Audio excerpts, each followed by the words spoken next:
টাকা 85,000 পকেটে হাইয়ে নিয়েছে। আর একটা ব্যাংক আসলে ব্যাংকে 1010 বড় আসলে আর একটা টাকা মোবাইল আনলে এই নিয়ে গেছে।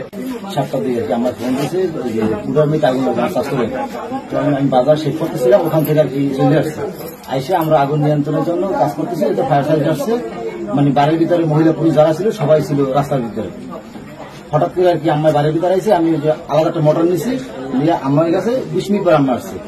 আইসে যখন ঘরের ভিতরে গেছে যাই দেখছি পিছন দরজা ভাঙা, দরজা ভাঙার পর আমার ডাকতেছে, আমি এসে দেখছি আমাকে ট্রেন, ট্রেনের ভিতরে কাগজপত্র ছিল, কিছু আমার মালিকের 200 টাকা ছিল, কাগজপত্র অনেক নিচেই রাখা ছিল, কিন্তু কাগজপত্র সব এলো হলো।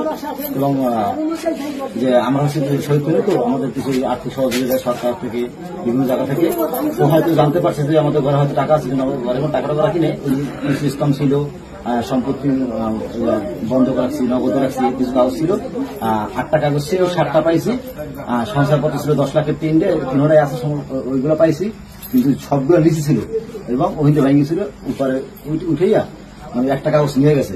এবং আমাকে ওই স্বাস্থ্যবাড়ির কুটামিতে আগুন লাগছে, সন্তান লাগলে আমি কুটামির দ্বারা গেছি, এখানটা বাড়ির মধ্যে শুনি গ্যাঞ্জাম পায় চোর ঢুকছে। তারপরে আমি বাড়ি চলে যাইছি, আইয়ে দেখি যে ওই পিছন দক্ষিণ পাই দিয়া বাড়ির দিয়ে দুয়ারের পাই দিয়া কতটুকু মাটি উঠবেন না, ঘরের মধ্যে লোক ঢুকছে, ঘরের ভিতরে ঢুকতে দুয়ার দেওয়া, তারপর পিছনে পশ্চিম পেটে যাইয়া